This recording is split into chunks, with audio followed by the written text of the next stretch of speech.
bem-vindos ao Colégio Santa Madalena Sofia. Essa noite é uma noite especial.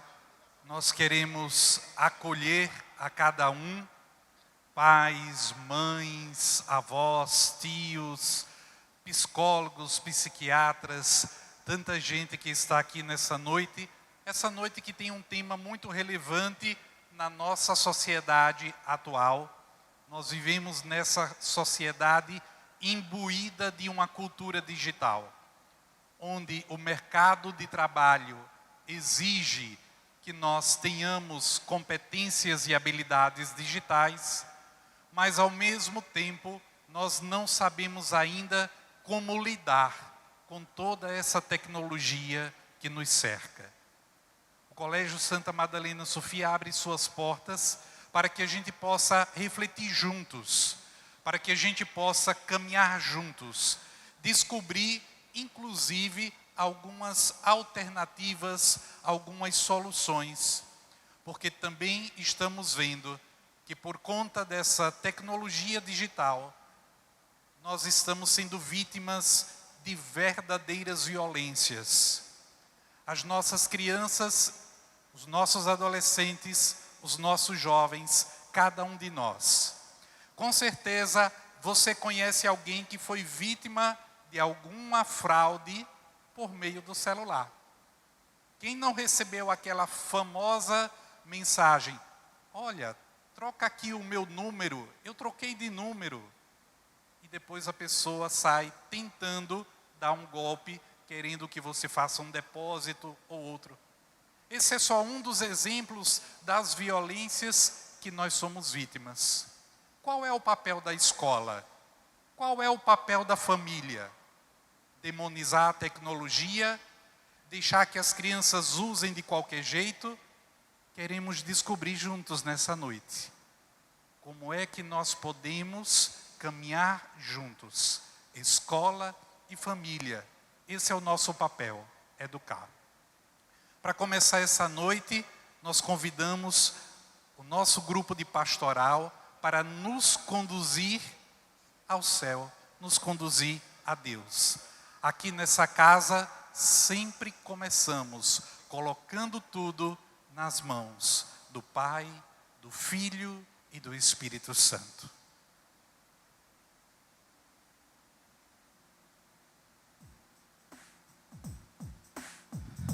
Boa noite.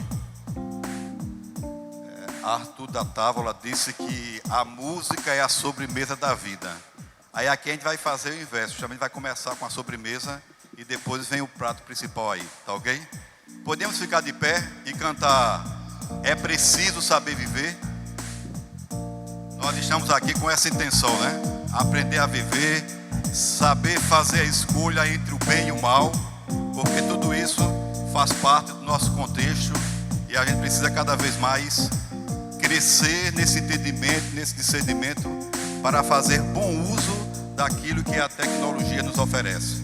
Então, cantemos juntos, é preciso saber viver. Quem espera que a vida seja feita de ilusão, pode até ficar maluco ou morrer na solidão. É preciso ter cuidado para mais tarde não sofrer. É preciso saber viver. Toda pedra no caminho você pode retirar. Numa flor que tem espinhos você pode se arranhar. Se o bem e o mal existem, você pode escolher. É preciso saber viver. É preciso saber viver. É preciso saber viver. É preciso saber viver. Saber viver. Quem espera que a vida seja feita de ilusão, pode até ficar maluco ou morrer na solidão. É preciso ter cuidado pra mais tarde não sofrer.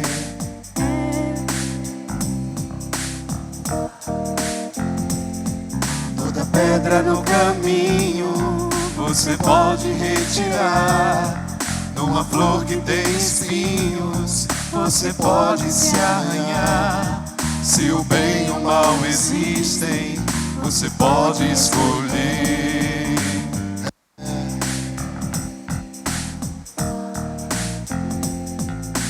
É preciso saber viver.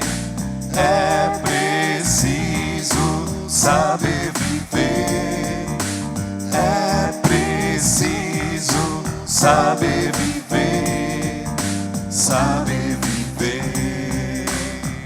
É preciso saber viver. É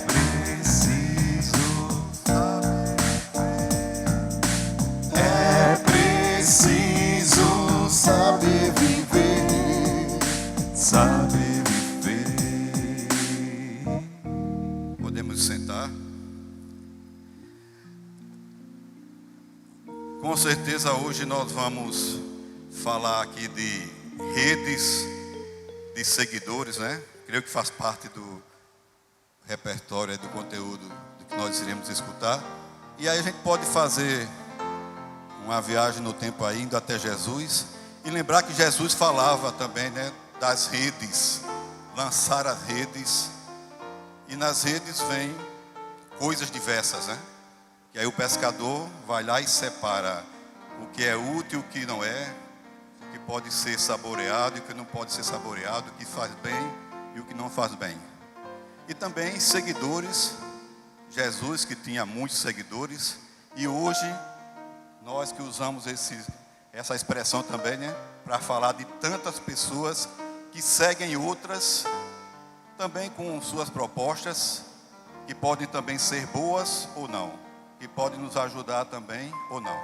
E por isso que a gente vai cantar agora, pedindo que o Senhor envie o seu Espírito, porque é na força desse Espírito, nessa luz, que nós acreditamos que aí de fato a gente consegue seguir o melhor caminho e de fato lançar redes e saber diferenciar o que é bom e o que não é para a nossa vida. Então cantemos como oração, conheço um coração, pedindo a iluminação desse Espírito.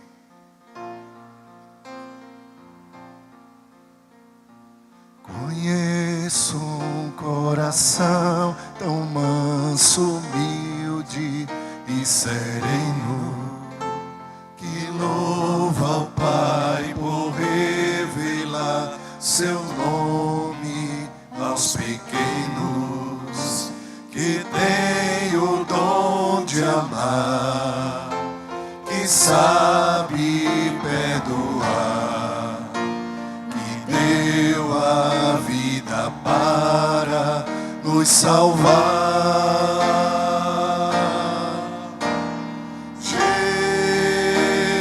Jesus, manda teu Espírito para transformar meu coração.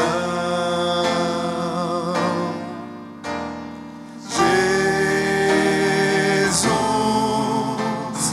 manda teu Espírito para transformar meu coração. Às vezes no meu peito bate um coração de pedra, magoado, frio, sem vida. Aqui dentro ele me aperta, não quer saber de amar, nem sabe perdoar, quer tudo e não sabe partilhar.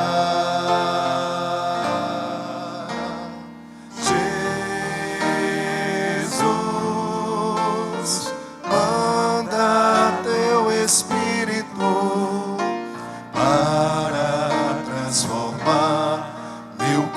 coração.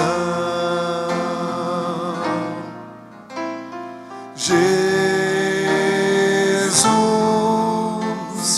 manda teu Espírito para transformar meu coração. Lava, purifica e restaura-me de novo. Serás o nosso Deus e nós seremos o teu povo. Derrama sobre nós a água do amor, o Espírito de Deus, nosso Senhor.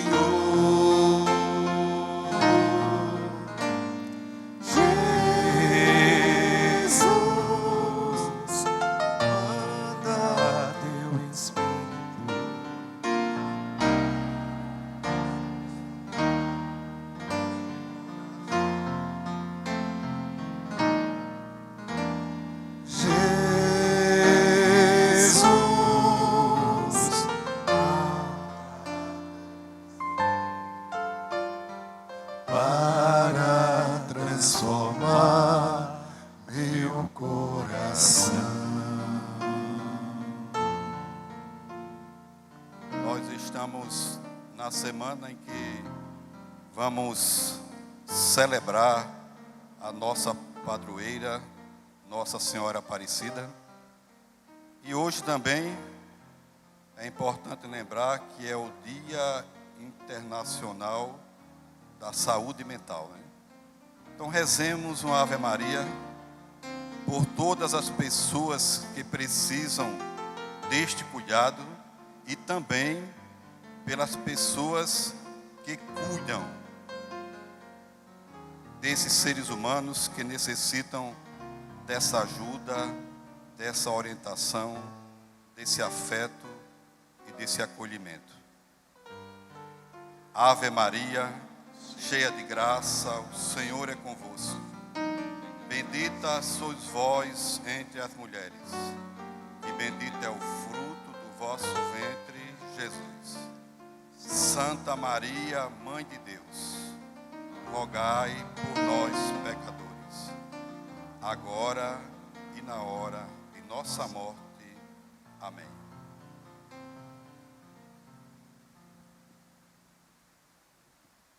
Nós queremos saudar também a todas as religiosas, religiosos, sacerdote que está aqui, que também tem a missão de educar em outros colégios da nossa arquidiocese e também da arquidiocese de Palmeira da diocese de Palmeira dos Índios. Sejam todas bem-vindas, bem-vindos.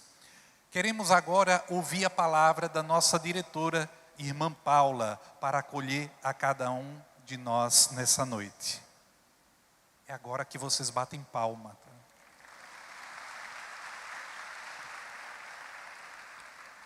Boa noite, sejam bem-vindos. É com imensa alegria, com o coração transbordante de alegria que acolho vocês nesta noite para um momento tão significativo, tão importante. Eu digo assim, para refletirmos juntos sobre um tema tão pertinente no momento. Fernandinho, você falou em Palmeira dos Índios, mas ainda falta, tem outra cidade aqui também. Uma cidade de Pernambuco que está aqui, Garanhuns. E eu gostaria de salva de palmas mesmo para Garanhuns. E que levante quem está de Garanhuns aqui, por favor. São 3 aqui, isso. Muito bem, 2 psicólogas e uma pedagoga. E eu fiquei assim me perguntando, minha gente, quantos psicólogos nós temos aqui? Por curiosidade, pode se levantar, por gentileza. Quem é? Ou levantar a mão também. Psiquiatra também, já que hoje é o Dia Internacional da Saúde Mental. Então, olhe, carinhosamente, cada uma, sinta-se acolhido no coração do Colégio Santa Madalena Sofia. Agora eu quero chamar a Cláudia aqui, a nossa coordenadora geral, que não por acaso nós estamos aqui com essa palestra com Cristiano Nabuco.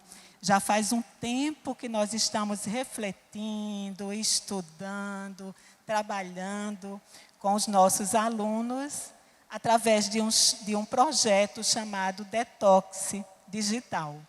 Então, eu vou pedir à Cláudia que ela fale um pouquinho sobre esse projeto e o que motivou a vinda de Cristiano Nabuco nesta noite. Obrigada, irmã. Boa noite a todos e a todas. Nós, do Colégio Santa Madalena Sofia, gostaríamos de acolher a todos e a todos que estão aqui presentes. O colégio, a nossa intencionalidade de trazer o Cristiano Nabuco hoje para Maceió e o Colégio Santa Madalena Sofia é diante de uma preocupação muito grande que nós temos hoje com a saúde mental e a aprendizagem dos nossos alunos, que vem, de fato, sendo impactada diretamente a partir do uso das tecnologias digitais de uma forma, como eu posso dizer, sem uma intencionalidade e também de uma forma excessiva. E para que a gente possa caminhar juntos nesse processo e ajudar as nossas crianças, os nossos adolescentes, a gente precisa de um suporte teórico. E esse suporte teórico, na nossa caminhada, vem sendo o Dr. Cristiano Nabuco. Ele vem tirando o nosso sono, sendo motivador das nossas leituras, e foi a partir daí que nós trouxemos para Maceió o projeto Detox Digital, mobilizado a partir daquilo que ele escreve e daquilo que ele defende, que também agora passa a ser a nossa causa. A tecnologia, sim, digital, ela precisa estar presente. A gente não tem como mais dar um passo atrás, mas a gente precisa incentivar as nossas famílias, crianças, adolescentes, aos nossos profissionais. De que forma a gente pode usar essa tecnologia sem grandes... É um grande desafio, mas sem grandes transtornos, sem grandes problemas. E para isso, não mais a gente poderia trazer, nem menos do que o Dr. Cristiano Nabuco. Então, assim, é uma honra muito grande, uma alegria imensa poder recebê-lo aqui no Colégio Santa Madalena Sofia e nos ajudar nessa caminhada tão desafiadora, que é trabalhar na escola diante de algo tão estimulante. Não é? Como caminhar. E hoje o senhor está aqui para refletir conosco e ajudar a escola e a comunidade a dar passos mais longos e mais concretos nessa caminhada. Então, seja muito bem-vindo. E agora o palco é todo seu, dessa comunidade inteira que vai ganhar muito nesta noite. Muito obrigada. E obrigada ao Colégio Santa Madalena Sofia por abraçar esta causa junto com todos aqui da equipe pedagógica. Antes do Dr. Cristiano, a gente tem um vídeo especial para essa comunidade que está aqui nessa noite. É rapidinho, vamos acompanhar. Bem-vindo à minha escola, lugar onde a educação inspira pessoas e transforma o mundo. Aqui, a fé é o alicerce da nossa jornada educacional. As artes florescem e a cultura é celebrada. Temos consciência de que cuidar do nosso planeta é o nosso dever. Aprendemos a fazer a diferença na sociedade através das nossas atitudes. A inovação está presente em cada sala de aula. E sabemos que a grande paixão dos nossos professores é educar. Junte a nós nessa jornada. Matricule-se hoje e venha fazer parte dessa transformação. Colégio Santa Madalena Sofia. Aprender e transformar juntos.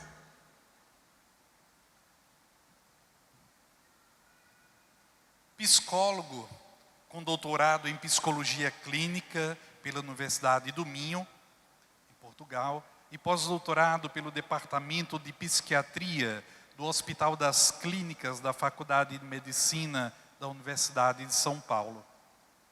Dr. Cristiano fundou uma unidade pioneira no país para o atendimento de pacientes dependentes em tecnologia, coordenando por quase 2 décadas modelos de intervenção em psicoterapia.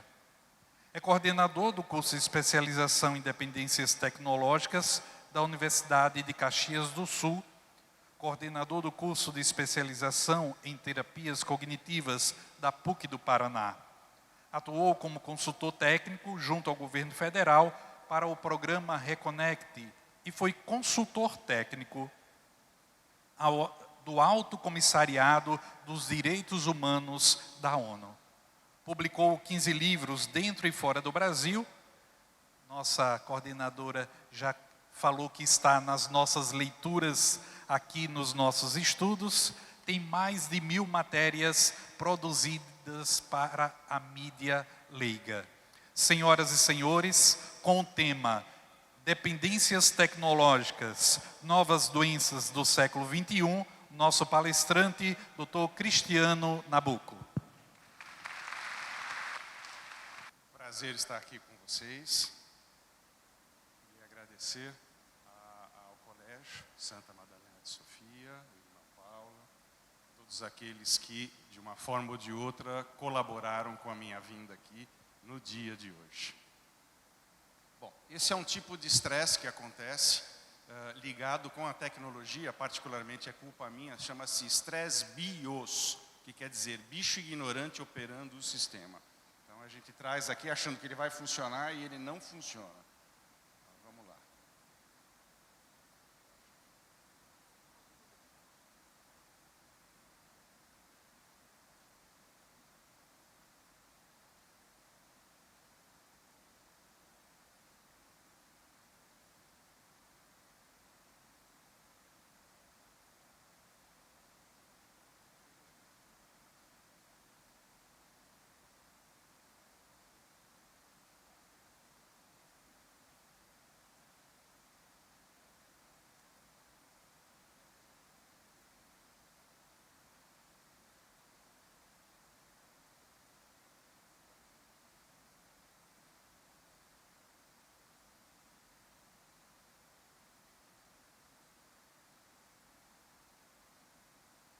Pronto? Vamos lá.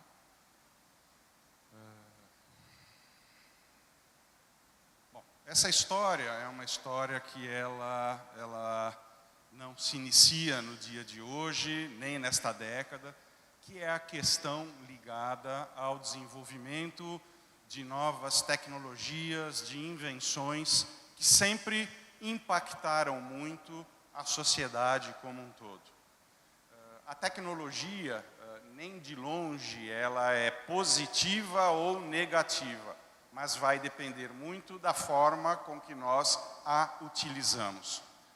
Na época, por exemplo, da prensa de Gutenberg, foi-se discutido que a produção e a divulgação do conhecimento iria alcançar patamares nunca vistos, até que os monarcas começaram a perceber que muito daquilo que era lido e consumido criava um problema para as próprias direções de partidos, de reinos, e esses monarcas então começaram a destruir as prensas não autorizadas e prender os indivíduos que fugiam dessa proibição. Na época da Segunda Grande Guerra, por exemplo, na época do Hitler, ele descobriu, com a invenção e a propagação do rádio, que ele poderia estar presente em vários lugares, fazendo então com que a tecnologia fosse utilizada contra o bem-estar. Mas, progressivamente, um pouco tempo adiante, nós tivemos notícias de que na China haviam mais de 70 milhões de alto-falantes que eram colocados sob demanda para que o partido pudesse ter uma política sob medida. E, finalmente, avançando um pouco mais na história, alto-falantes eram utilizados num determinado momento em Ruanda para que uma limpeza étnica pudesse ser feita. As pessoas sabiam em tempo real os inimigos que estivessem próximos para que eles fossem massacrados. E essa história das novas tecnologias, ela vai trazendo, obviamente, os dois lados. Nós tivemos, durante quase 20 anos, um modelo de deslumbramento, de encantamento, para que hoje começássemos já a entender, de uma forma um pouco mais ampla, o perigo que existe por trás dessa utilização. Na verdade, eu costumo dizer que seria um efeito colateral, ou seja, o outro lado da moeda. E o que eu vou trazer aqui para vocês hoje, nem de longe tem como objetivo ser um modelo correto do que deve ou não ser feito.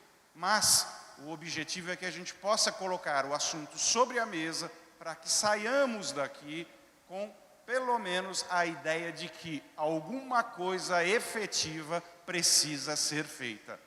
E logo. Então, se vocês me permitem, eu vou começar falando um pouquinho da história da nossa evolução.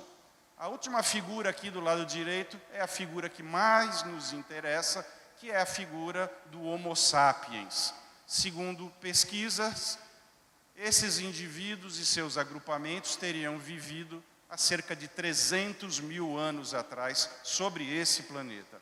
Nós éramos, como se diz aí na ciência, caçadores e coletores. Nós caminhávamos pelas paragens, extraíamos todo o recurso que havia, pescávamos, caçávamos, se alimentávamos e, uma vez que esses recursos tinham, então, finalizado, a gente levantava e seguia para um outro lugar.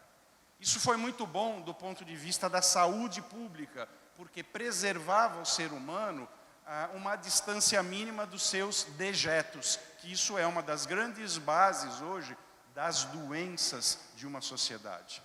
Então, esse agrupamento, ele era constituído de aproximadamente 130, 140 pessoas. Vamos imaginar que nós fizéssemos parte de um agrupamento como esse.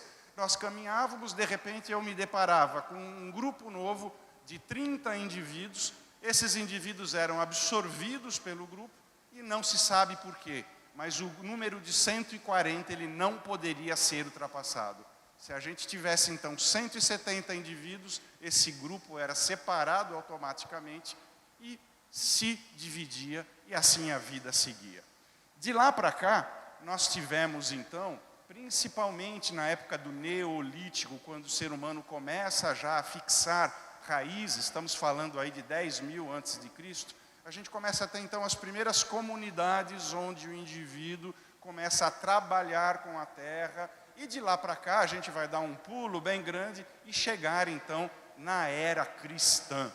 Vou trazer aqui uma fotografia lá de Siena, na Itália, onde a gente pode perceber como existe em qualquer lugar hoje, no Brasil e no mundo, nós tínhamos então a praça. Se a gente for para o interior aqui desse estado ou de qualquer outro estado, nós vamos ter em volta da praça a igreja, a delegacia, a padaria, a sorveteria. É exatamente na praça que eu vejo e que eu sou visto.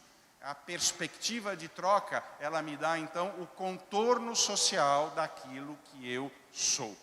E finalmente, uma grande cidade, hoje como São Paulo, com 22 milhões de indivíduos, talvez a gente olhe e fala, mas cadê a praça? A praça não existe mais em termos reais, ela se tornou virtual.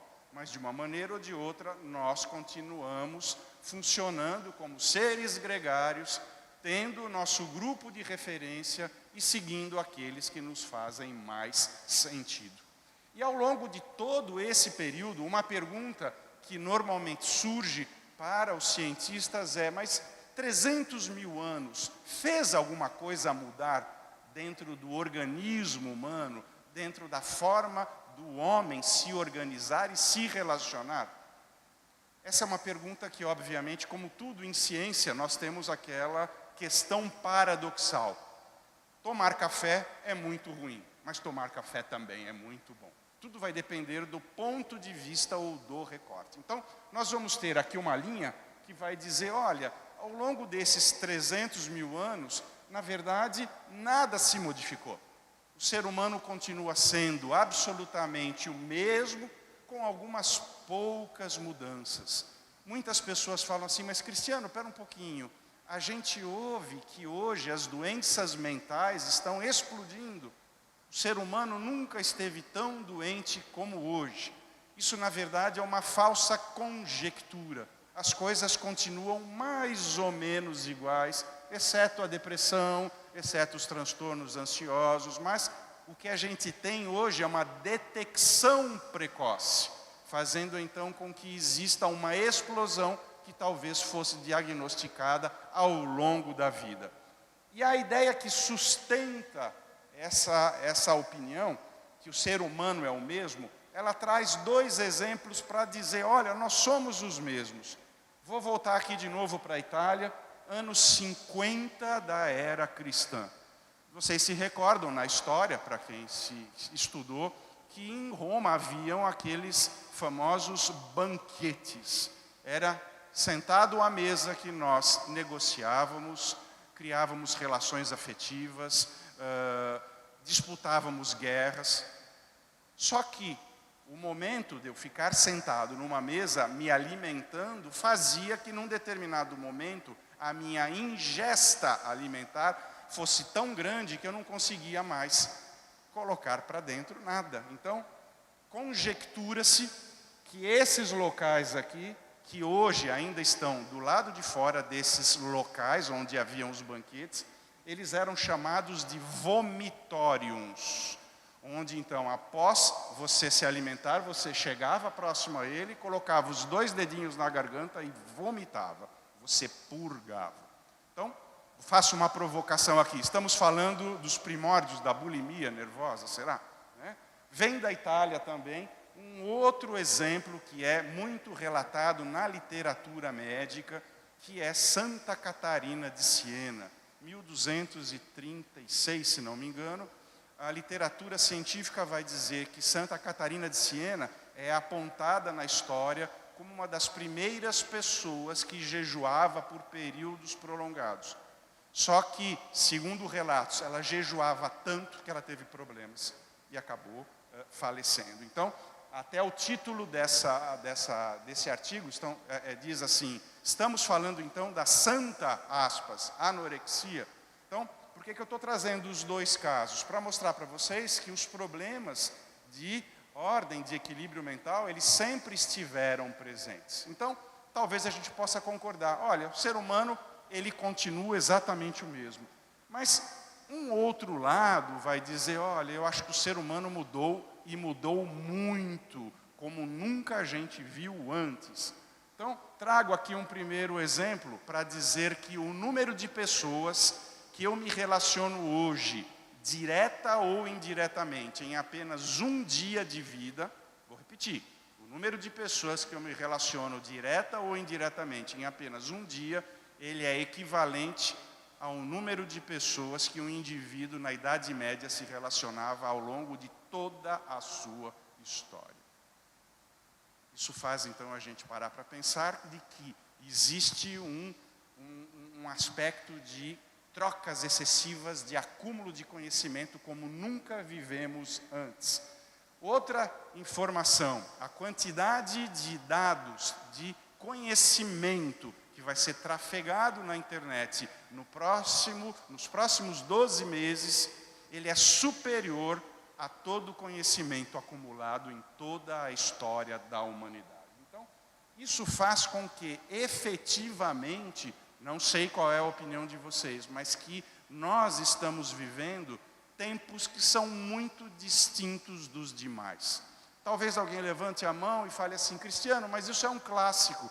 A gente vai falar que as outras gerações também sofriam esse tipo de coisa. Então, não adianta a gente dizer hoje que as coisas também mudam, como sempre mudaram. Então, o que se diz é que mudamos hoje, só que mudamos numa velocidade que nunca se vivenciou antes, que faz com que a gente, muitas vezes, fique sem saber como lidar com toda essa tecnologia. E é muito interessante quando a gente começa a olhar para isso tudo, vários antropólogos começam a associar hoje o impacto da transmissão do conhecimento, dos equipamentos eletrônicos na vida do ser humano, equivalente à descoberta do fogo há 2 milhões de anos atrás. Ou seja, mudamos e estamos mudando tanto que somos considerados hoje testemunhas oculares de algo que talvez jamais tenha acontecido antes. Para vocês terem uma noção, recentemente a gente tinha a seguinte porcentagem: 2 em cada 4 pessoas vivia nos grandes centros. Estima-se que em muito pouco tempo, esse slide aponta para 30 anos, mas depois da pandemia isso foi já diminuído. Estima-se que em torno de 20 anos, 3 a cada 4 pessoas estarão vivendo nos grandes centros. Então isso faz com que, desejando ou não, a gente esteja conectado o tempo todo. Quer você concorde, quer você tenha consciência ou não. A gente está na rede, é mais ou menos assim. E o que acontece? É exatamente isso que eu vou trazer para vocês. Qual é o efeito colateral disso tudo?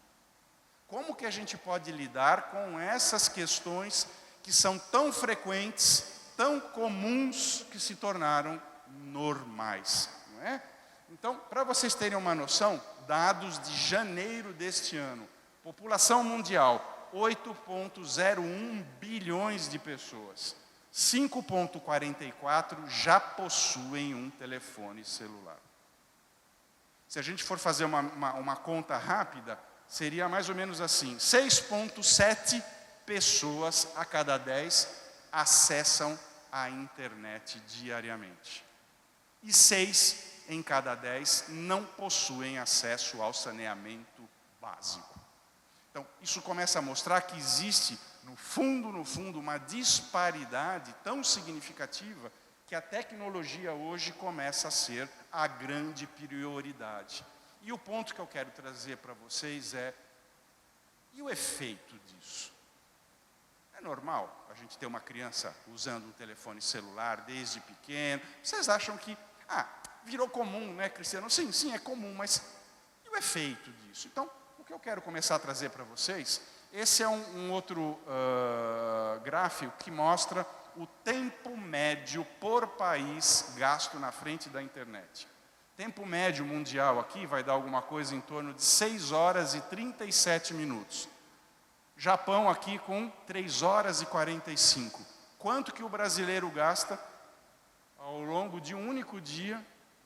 9 horas e 32 minutos olhando as telas. Nós estamos sempre em primeiro lugar, segundo, do povo que mais checa as telinhas. Fazendo uma conta rápida, 9 horas e 32 minutos vai dar quanto por ano? 142 dias no ano olhando as telas. Dados mais chocantes, 58% do tempo acordado interagindo com telas. Bom, Cristiano, mas eu já estou velho, já cresci. Sim, a gente já tem a nossa circuitaria cerebral formada, mas e as crianças? O que pode estar acontecendo com eles, não é? Tem mais estatísticas. O Brasil é o segundo no mundo que mais gasta tempo em frente ao telefone celular. Então, a pergunta que eu quero trazer para vocês hoje é o seguinte: quais são os impactos? Vocês já pararam para se perguntar o que isso pode estar fazendo com a cabeça das nossas crianças? Então, eu vou trazer aqui 2 eixos de explicação bem rápidos para vocês entenderem, e vou falar rapidamente a respeito de algumas pesquisas sobre a saúde física. Embora a minha área seja saúde mental, eu vou falar rapidamente da saúde física. Vamos lá. O que nós temos então? Essa luminosidade que é emitida pela tela de um telefone celular, ela interfere com o nosso ritmo biológico. Nós temos o que chama de relógio circadiano. Durante a noite eu tenho algumas substâncias, por exemplo, leptina, grelina, eu tenho, o que mais? A melatonina que começa a ser liberada para eu poder dormir. Uma pesquisa mostra que meia hora dessa luminosidade reduzem até 20% esse hormônio do sono. Então, se você tiver um telefone olhando para você antes de dormir, seguramente você vai ter um sono mais entrecortado. E qual é o problema? Que de repente eu fique com um sono mais superficial. Bom, existe um sistema que ocorre durante a noite, que é o que a gente chama da faxina do cérebro. É um sistema subvascular que faz com que os resíduos metabólicos produzidos pelos meus neurônios sejam limpos durante a noite, como se fosse uma descarga, que eu vou lá e... Se eu não tenho um sono bem reparador, possivelmente eu vou acordar me sentindo mais cansado. Para quem já estudou Alzheimer, sabe que existe uma substância chamada beta-amiloide que está associada ao aparecimento do Alzheimer. Então, a gente começa a ter problemas significativos. Primeiro, com essa higiene do sono. O que mais? É exatamente à noite que eu libero o meu hormônio do crescimento. Se meu filho não dormir bem, ele não terá a plenitude do desenvolvimento biológico. Por que eu trago isso aqui? Porque isso é uma situação que é muito rara na vida de alguém hoje. A gente jamais... Eu trouxe aqui para vocês entenderem que isso pode acontecer na vida de alguém. Eu estou imaginando que vocês não fazem isso em hipotética alguma, óbvio. Por quê? Porque a gente não vai ter a perspectiva de um sono reparador. Falando sério agora, isto não deveria acontecer em hipótese alguma. Só que é o que a gente mais vê acontecendo junto às nossas crianças. Quando o telefone não está colocado sob o travesseiro. Uma pesquisa que eu vou mostrar para vocês, já, mostra que uma avaliação americana, antes da pandemia, assim que a pandemia ela tem o início, eles fizeram uma avaliação com crianças de 0 a 8 anos em todo o continente americano. O que eles descobriram? 50% destas crianças acordavam pelo menos uma vez à noite para olhar as telas digitais. E a pergunta que eu faço é, como é que o telefone foi parar lá? Alguém deu. De alguma maneira, alguém disponibilizou este telefone. Então, o que a gente entende além disso? Problemas músculo-esqueléticos. Meu crânio tem alguma coisa em torno de 4,5 kg, 5 kg. Quando eu inclino, ele chega a pesar quase 30 quilos. Então, eu começo a ter problemas posturais significativos. Que mais? Bom, aqui a gente começa a entrar numa outra área um pouco mais delicada. O indivíduo sem usar o telefone celular e o indivíduo depois de 10 minutos do telefone encostado no ouvido. Essa região vermelha é o que eles chamam de radiação térmica. Mais ou menos o que o forninho faz com a comida é que o telefone pode fazer com o cérebro do usuário. Eles não sabem dizer ainda quais são as consequências, mas eles conjecturam que isso se relaciona com um câncer de cabeça chamado glioma. Resumo da história, se eu for fazer ligações superiores a 3 minutos, ou eu ponho no Viva Voz, ou eu ponho fone de ouvido. Não deixem esse aparelho encostado no corpo de vocês. Tá aqui, no NIH, National Institute of Health americano, já alertando sobre questões ligadas a emissões do telefone celular. Puxa, mas ninguém fala isso para a gente? Pois é, estou falando agora, então é bom que a gente comece a ficar atento. E a coisa piora, vocês acham que melhora? Não, não melhora. O uso do telefone celular afeta a performance de jovens adolescentes, 700 jovens na Suíça. Ligações telefônicas faziam com que a memória recente fosse perdida. Piora, vamos lá. O uso do telefone celular durante a gravidez. A mamãe que está grávida coloca o telefone sobre a barriga e digita. O que essa pesquisa mostrou? Que quanto mais as mães relatavam o uso de celular, maiores eram os relatos de aborto espontâneo. Como se essa radiação pudesse afetar a expressão gênica do feto. E vem outra pesquisa confirmando, aqui com quase 84 mil pares de mães e crianças em 5 países. As mães que mais relataram o uso de telefone celular na gravidez foram as que mais tiveram filhos aos 5 anos de idade com déficit de atenção e hiperatividade. Ou seja, a radiação está afetando. Então, por isso que é importante a gente começar a ter um pouco mais de atenção no uso desse equipamento que a gente carrega no bolso em vários lugares. Mas vim falar aqui de saúde mental, não de saúde física. Não é de hoje que a gente já tem a mídia leiga trazendo uma série de relatos acerca destes problemas. E eu me lembro uma vez, dando uma entrevista para um senhor lá do Globo Repórter, ele falou assim, doutor Cristiano, vocês especialistas, vocês são sempre assim. Ele devia ter dormido mal aquele dia. Por quê? Porque basta a gente ir no especialista para sair com a doença do especialista. Não é? Faz sentido. Então veja, ele me disse, a tecnologia é neutra, depende de como você a utiliza. Ele falou, veja aqui então a questão da prensa, não é? A questão do telefone, ele falou para mim, o senhor foi filho da televisão. E o senhor está aqui hoje, trabalhando normalmente. Então não venha criar um discurso antagônico, porque a tecnologia é boa sim. Se o indivíduo usa demasiadamente, é porque ele tem algum problema. Falei, puxa vida, né? Você até que tem um raciocínio muito bacana, mas você quase chegou lá. E eu mostrei essa foto aqui para ele. Eu pedi para ele, falei, fulano, você consegue olhar essa fotografia e me descrever rapidamente um erro que você possa detectar? Ele olhou a foto, olhou. Eu falei, você não vai achar, porque não tem erro nenhum. Como assim? Ele falou, é um dia normal de trabalho. Ele falou, aí eu respondi, é aí que está o erro. Não é um dia normal de trabalho, é uma noite normal de trabalho. Como assim?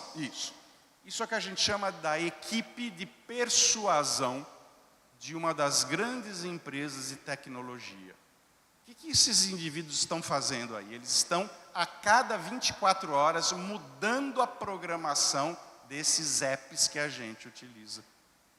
Ou seja, aqui talvez o meu telefone mudasse de cor, perdesse fio, ganhasse antena, ficou mais fino, mais largo. A televisão mudou, talvez eu pendure na parede, mas elas sempre eram as mesmas tecnologias. Aqui não. Aqui, quando eu pego o meu telefone celular de novo, no dia seguinte, eu não sei que mudanças que foram criadas. O que a gente sabe já, estudando, é que essa tecnologia, ela tirou uma série de recursos que dão sinais para a gente de quanto tempo eu estou conectado. A gente não sabe mais, você não tem mais marcador de tempo. Número 2, você é o chamado a navegar cada vez mais, porque quanto mais eu navego, mais essas empresas valem. Para os jovens, por exemplo, eles fazem um esforço danado. Quando eles conseguem sair, vem uma notificação, eles chamam de notificação push, que é uma notificação que fala, olha o que você está perdendo aqui, volta, e a criança vai de novo, volta. Então, o que a gente tem visto é que estas empresas, elas lançaram uma série de recursos para tornar os usuários mais dependentes. Tem um autor inglês que ele fala que os únicos mercados que chamam seus clientes de usuários são o das tecnologias e das drogas. Fazendo aí uma associação. Tá? Por que eu estou trazendo tudo isso para vocês? Jovens que chegam a ficar 40 horas conectados, 50 horas conectados. Tem um caso que eu sempre conto, que ele é icônico, de um menino que ele ficava 55 horas conectado. Ele urinava na calça e ele evacuava na calça. Por quê? Porque cada vez que ele atingia 12, 15 horas, ele vendia o personagem dele para alguém. E ele olha para mim e fala, tio, se bobear eu ganho mais que você, sabia? Vocês conseguem imaginar como será que é a vida de um indivíduo que fica 40 horas conectado de uma forma ininterrupta? Isso é muito mais frequente do que vocês imaginam. Então veja, eu não quero aqui trazer uma ideia de que vamos abandonar a tecnologia. Claro que não. Nem de longe seria essa a minha ideia. Mas que a gente possa analisar que existe um outro lado que ele não aparece no cotidiano de vocês. E que ele é muito sério. Tá? É mais ou menos isso aqui. É uma outra capa de uma revista americana falando que os psicólogos estão preocupados com a ciência da persuasão. O próprio inventor da rolagem infinita, o Asa Raskin, ele fala: eu não tinha noção que isso seria usado contra o indivíduo. A minha ideia, fala ele, era proporcionar uma navegação mais amigável, mas as empresas começaram a usar isso exatamente a favor delas, para que elas pudessem ganhar mais dinheiro. E o que eu quero trazer para vocês é o seguinte: se eu for, por exemplo, vender uma garrafa de água, eu tenho que aprovar no Inmetro se a água é boa, se o rótulo sai, se essa tinta ela é venenosa ou não. O que vai acontecer com o plástico? Existe todo um controle. Se a gente sabe que essas redes sociais são usadas massivamente pelos nossos filhos, por que nós, enquanto sociedade civil, temos que pagar o preço? Se eles são obrigados a cuidar disso. Então, quando você começa a atender jovens que ficam o tempo todo, você começa a se dar conta que existe alguma coisa muito errada acontecendo. Né? E essa foto que a gente olha, esse mundo maravilhoso, essa questão encantadora, ela cobra um pedágio que ele é extremamente significativo. Tá? Isso daqui, antes da pandemia, um indivíduo americano que usa 6 horas e meia, ele olhava cerca de 110 vezes por dia. Esse número já saltou para 145 vezes hoje. Tá? Ou seja, o que a gente tem aqui são estatísticas explodindo cada vez mais, fazendo com que o telefone se torne uma extensão do corpo humano. Tá?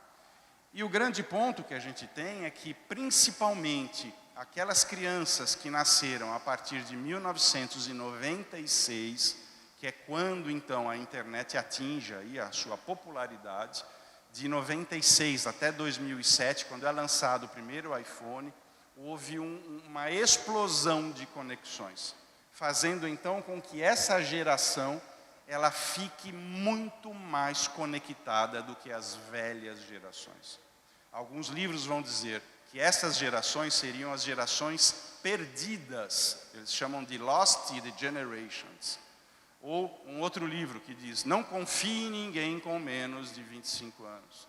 Exatamente querendo sugerir que as pesquisas mostram que a capacidade intelectual, a perspectiva de modulação do humor, ela começa a ser extremamente afetada.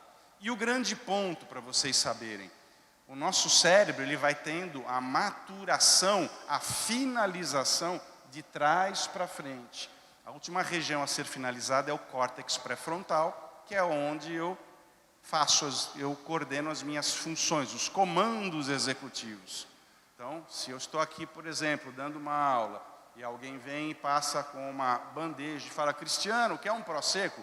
Eu vou falar: opa, eu não vou tomar porque eu tenho que guiar depois até o litoral norte lá. Então é melhor não. Eu consigo colocar o pé no freio. Os jovens até 25 anos, eles não têm esta força biológica, por isso que não adianta você simplesmente falar: olha, eu gostaria que você usasse menos. Olha, filho, eu já disse para você. Infelizmente, não é apenas uma boa conversa que vai conseguir regular. E é isso que eu estou tentando exatamente mostrar para vocês. Por que funcionar dessa forma o cérebro? Porque lá atrás, lembra que eu falei dos indivíduos de um grupo de 140 pessoas? Era interessante nós termos jovens impulsivos, porque o jovem impulsivo ele faria então com que ele se desgrudasse do bando para criar um novo bando. Então, essa impulsividade teve um papel importante em nossa evolução, mas hoje não mais. E o que acontece? As mídias digitais sabem exatamente a esse respeito. O que elas vão fazer então? Não é? Elas sabem que na internet você busca notoriedade. É exatamente na internet que eu consigo vender uma imagem de sucesso, de realização, de bem-aventurança. Então, vou dar um exemplo para vocês. Rede social número 1, para a gente não dar nomes aqui.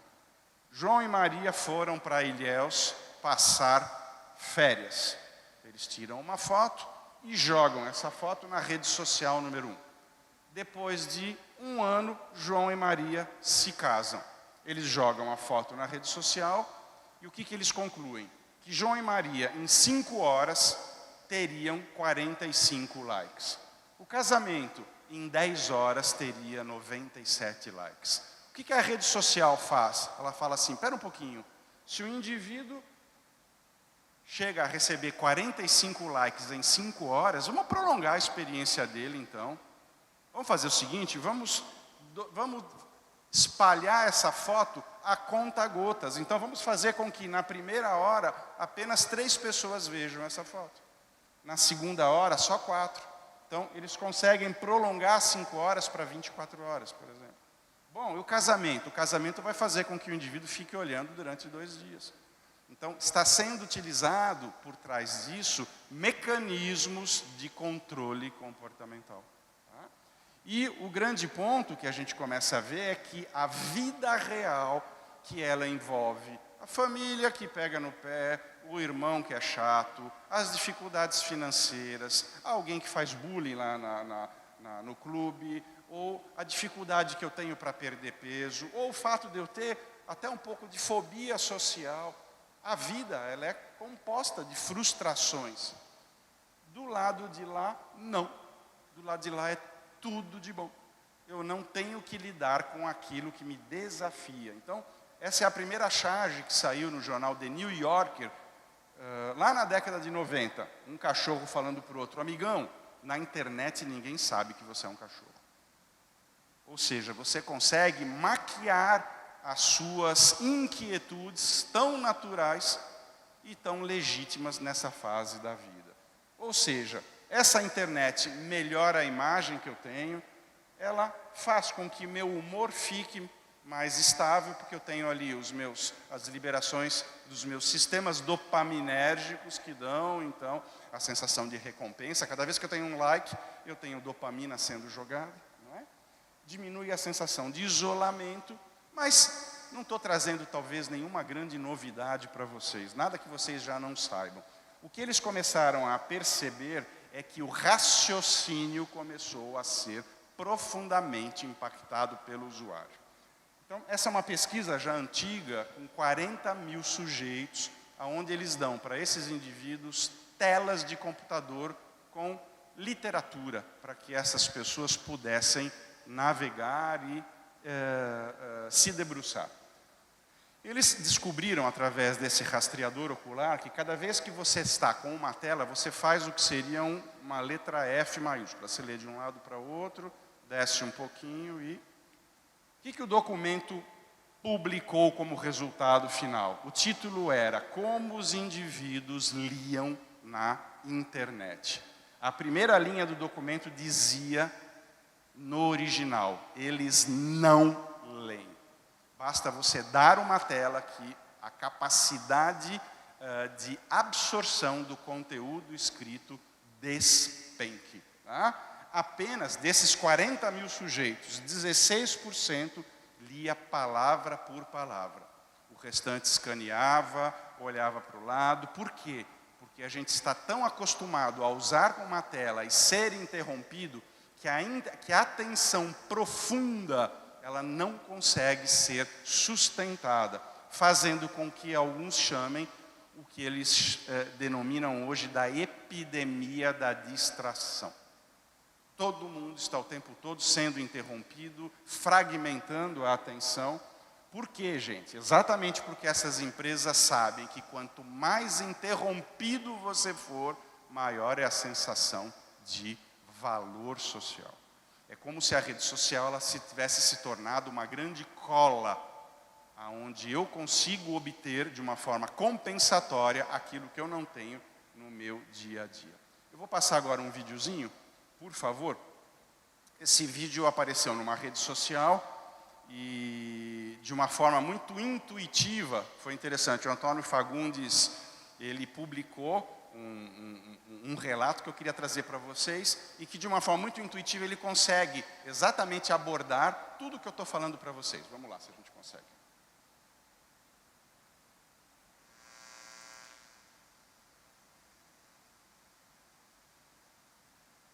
Disparar o...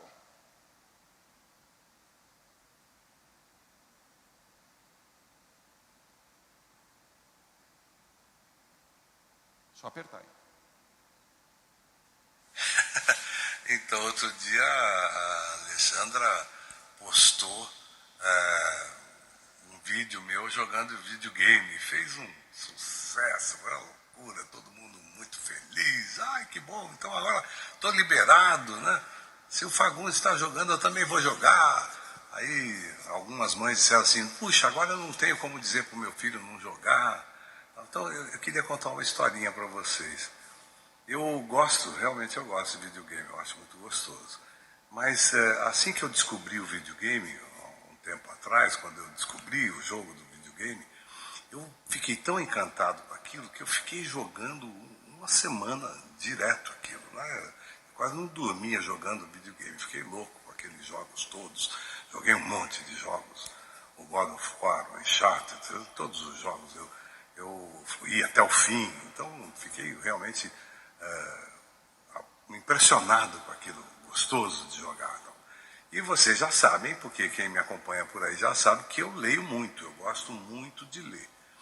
Depois de uma semana que eu estava jogando videogame, eu percebi que eu tinha passado uma semana sem ler, uma coisa que dificilmente aconteceu na minha vida desde quando eu tinha 12 anos para cá. Então eu falei, puxa, uma semana eu estou sem ler, eu preciso retomar minha leitura, quantos livros eu deixei aí de lado. Então parei o videogame e peguei um livro para ler. E eu fiquei mais ou menos 1 hora na primeira página, porque eu não conseguia me concentrar. Não conseguia me concentrar naquela leitura, a minha cabeça dispersava, eu tinha que reler cada parágrafo, porque aquilo não entrava, eu começava a ler uma coisa, pensava em outra imediatamente, e eu me apavorei. O que aconteceu comigo? Aconteceu que eu tinha perdido o foco. Porque é isso que acontece quando você fica jogando videogame. Você perde o foco. Porque, na verdade, o seu foco é solicitado pelo videogame para ver tudo que está acontecendo naquela tela. Porque pode vir um bicho daqui, pode vir um avião dali, pode explodir uma bomba ali embaixo, um monte de coisa pode acontecer com você. Então você fica... E aquele aparelhinho, aquele joystick, aquele negócio que fica na sua mão ali, tem pelo menos 14 botões que você tem que saber instintivamente onde fica cada um, porque é coisa de fração de segundo você apertar o botão certo, senão você morre no jogo.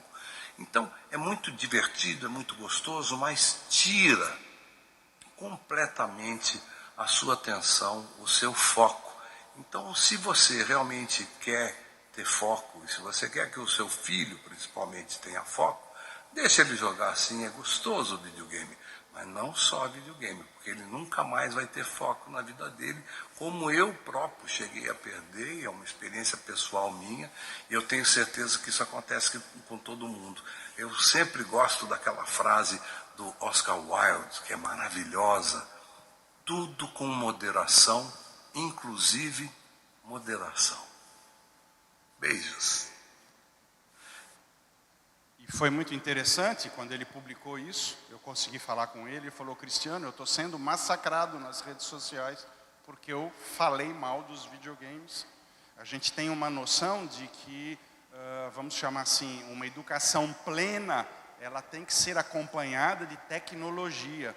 E isso a gente começa a perceber hoje, inclusive por um documento que saiu recentemente da Unesco, dizendo o seguinte, abre aspas, não existem evidências científicas até o dia de hoje que apenas a tecnologia em si, ela pode ser mais poderosa do que o material impresso. E em Brasília está sendo aprovado, está em trâmite final, uma lei que vai proibir o uso de telefones celulares por alunos. Eu fiz uma experiência, eu fiz essa experiência 2 vezes já. Eu fiz em Brasília, dando uma palestra para autoridades, e eu fiz numa outra escola recentemente, onde a gente pediu para que os alunos tivessem os seus telefones celulares confiscados na entrada. Obviamente que a gente não pode tirar o telefone de ninguém, então eles utilizaram aqueles saquinhos que são utilizados no Enem, o indivíduo colocou, lacrou e eles ficaram. E foi muito curioso, que depois de meia hora, 40 minutos, a quantidade de jovens que eu via tentando rasgar o telefone, o plástico, exatamente como aconteceu em Brasília, com as autoridades lá, ministros e... Você não consegue ficar meia hora sem usar o seu telefone celular? Né? Parece que não. Né? E isso começa a trazer, então, consequências muito sérias. Olhem só essa pesquisa. Eles dividiram 2 grupos. Um grupo deram telas e o outro grupo material impresso. Para ser mais exato, enciclopédias. E pediram para os indivíduos o seguinte: olha só, vocês estão aqui hoje, muito obrigado, eu quero que vocês pesquisem sobre o tema da, vou contar, hein? 1, 2, 3, Revolução Francesa. O pessoal daqui começou a procurar e tal. Ah, já achei. Alguém foi decapitado. Ah, tinha um tal de Diderot lá que também. Ótimo. Conforme eles iam achando a informação, eles iam deixando o equipamento indo embora. Esse pessoal aqui teve que pegar a enciclopédia, olhar lá para o índice e, conforme foi achando, foram embora. Depois de 30 dias, pediram para essa turminha voltar. E eles perguntaram para os 2 grupos: o que foi que vocês pesquisaram há 30 dias atrás? Quase totalidade deste grupo não lembrava o que tinha pesquisado. E esse grupo, 3 em cada 4, conseguia descrever quase 80% do que tinha buscado. Por quê?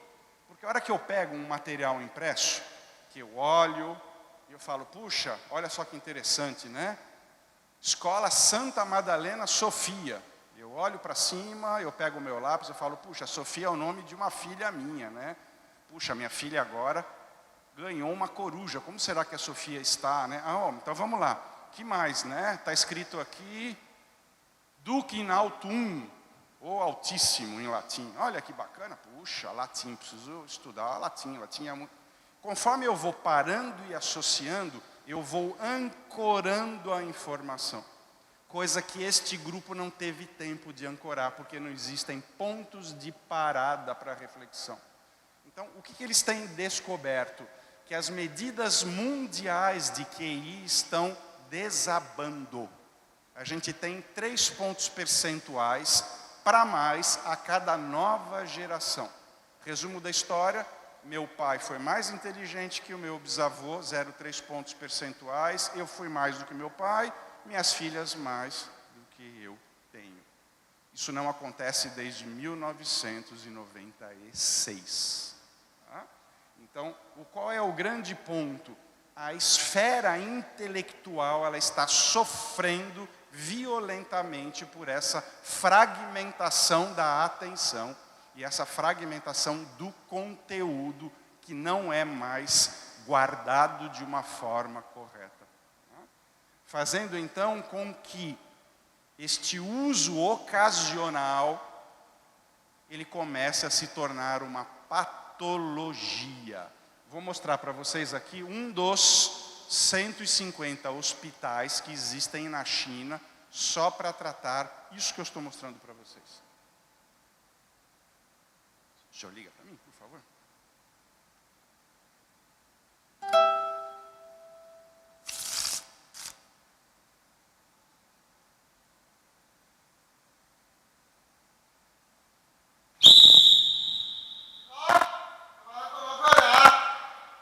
Vamos levantar? Rápido, rápido.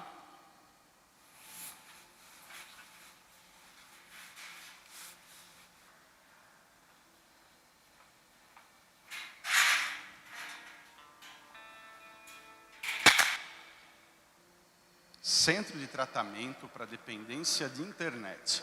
Subúrbio de Beijing, Daxing.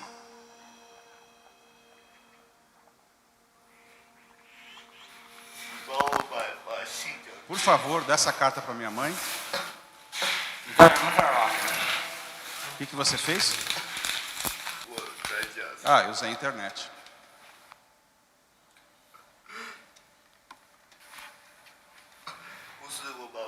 Meu pai me trouxe aqui para ver o médico. Mas, ao invés disso, me trancaram aqui. Amarraram minhas mãos. 把我的手捆住。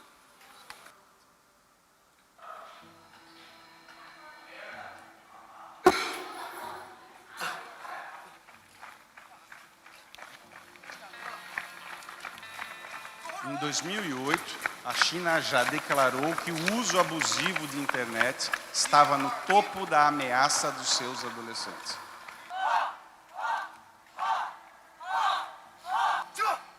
Bom, esse filme depois eu passo para vocês, se vocês quiserem, mas ele é chocante, tá? Tudo que vocês vão ver. Obviamente que eu não trato os meus pacientes assim. Mas, enfim, é o modelo deles lá, mas o que eu quero mostrar para vocês é que, no fundo, já existe uma preocupação mundial, não é de hoje, a respeito disso. Tá? O indivíduo que é dependente de internet, são as mesmas regiões. Tá? Então, nós temos um vício comportamental semelhante a um vício químico. Usou demais a tecnologia, você vai ter problemas. Principalmente até os 5 anos de idade, que é a grande janela de desenvolvimento do cérebro. O que você conseguir desenvolver até os 5 anos, perfeito. Depois disso você vai ter mais dificuldade. Resumo da história, não tornem precoce esse convívio. Do 0 aos 2 anos, quanto tempo de tela? 0.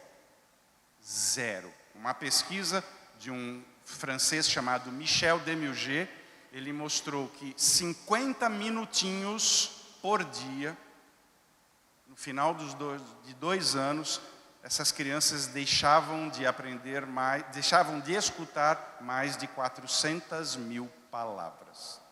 Tá? Então, isso está impactando efetivamente. Sem falar, então, nos problemas que vão além das questões emocionais, pedagógicas e educacionais, que é a questão jurídica.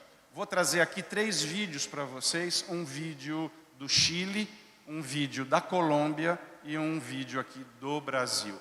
Esses 2 países já trazendo campanhas de saúde pública para alertar a respeito dos riscos. Vamos lá.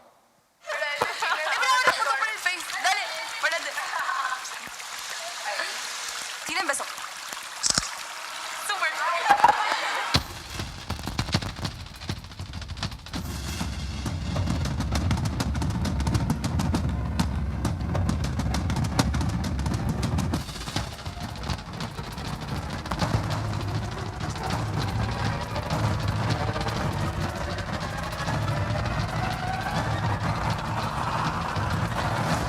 Cuando subís tu foto a internet, puede ir a parar a cualquier parte. Cuidado con lo que subís a internet. Es un mensaje del gobierno nacional. A gente pode orientar, né? A internet tem uma máxima que diz que nela você não tem o direito ao esquecimento. Você pode apagar, mas você não apaga da rede. Então, o que a gente orienta os adolescentes é: isso que você vai postar hoje pode te prejudicar amanhã numa entrevista de emprego? Ou, para falar de uma forma mais fácil, não poste nada no calor do momento. Espere, porque depois você não apaga. Isso é da Colômbia, se não me engano, ou do Chile. Primeiro foi da Colômbia.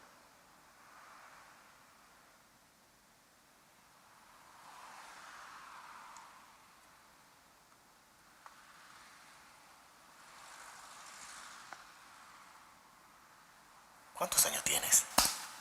14. Yo tengo 15. ¿Cómo te llamas? Ignacia, ¿y tú? Pablo. Oye, pero qué linda que te ves en la foto. ¿Y tú cómo eres? ¿Tienes foto? Te mando una.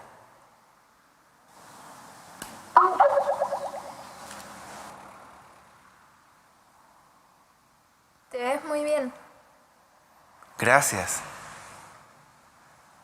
¿Te puedo ver por video?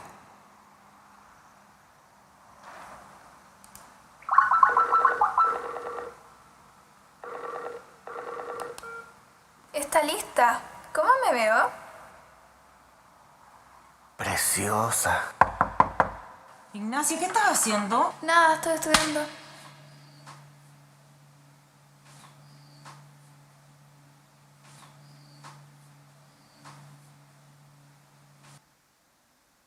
Ministerio de Educación, Gobierno de Chile.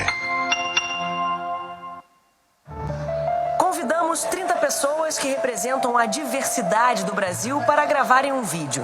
O que elas não sabem é que, enquanto esperam, vamos plantar uma notícia falsa e ver o que acontece.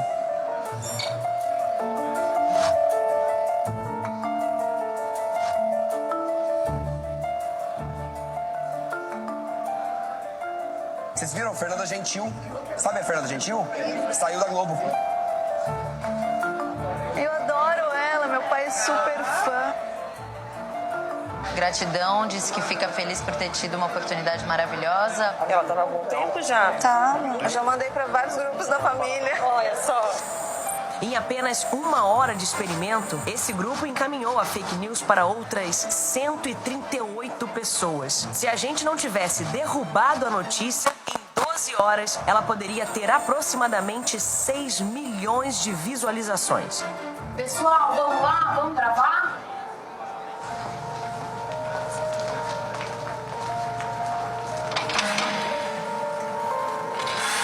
Comentando, pessoal.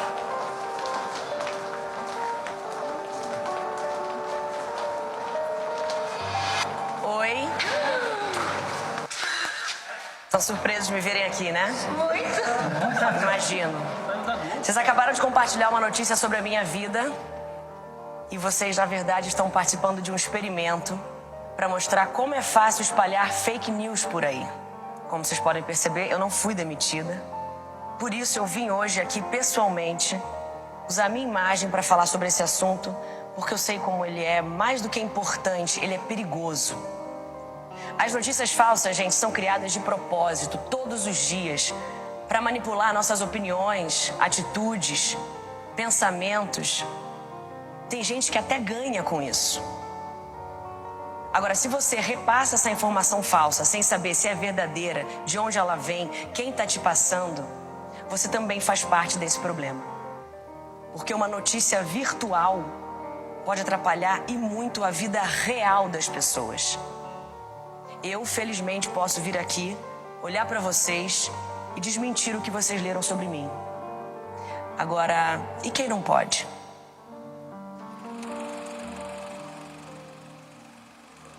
Meu nome é Yasmin, tenho 18 anos, sou do Guarujá e vim contar uma história para vocês. Tudo começou pela internet. Uma postagem sobre uma mulher que estava sequestrando crianças no Rio de Janeiro. E essa história acabou chegando no Guarujá. E ninguém foi a fundo para saber se era verdade ou mentira. Só compartilharam. E minha mãe saiu pelo bairro. E no meio do caminho confundiram ela com essa mulher e arrastaram ela pelo bairro todo. Amarraram ela numa moto e saíram arrastando ela. Por conta de uma pancada na cabeça, ela faleceu. E a mulher, que também era do retrato falado, ela não tinha nada a ver com isso. Foi uma brincadeira de muito mau gosto do ex dela. Só queria que ninguém mais fizesse o que fizeram com ela. Mas ninguém sabe. Procurem a verdade. Então, antes de compartilhar qualquer coisa, vão mais a fundo, pesquisa. Não compartilha qualquer coisa que vocês verem.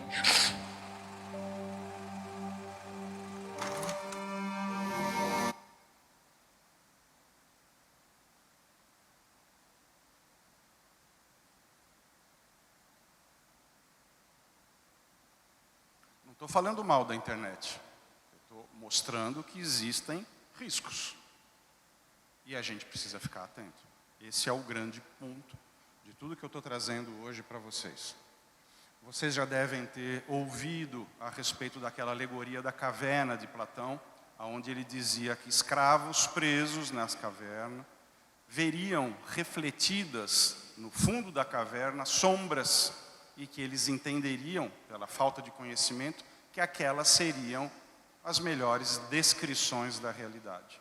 Então, a pergunta que eu faço é: qual é a diferença da caverna de Platão para as telas digitais de hoje?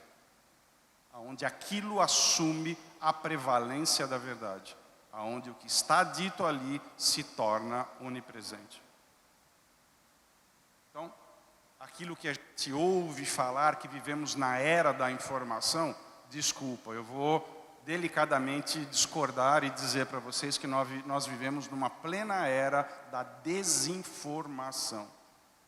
O fato de eu ter acesso à informação, essa informação não está virando conhecimento. Os algoritmos, eles devolvem para mim mais daquilo que eu já busquei. Na nossa época, a gente era obrigado a assistir a televisão dentro do canal que o pai queria. Você era exposto ao conhecimento que desconfirmava a visão de mundo. Hoje não. Hoje você vê mais de você o tempo todo. E a pergunta que eu faço é, quais são os desdobramentos futuros?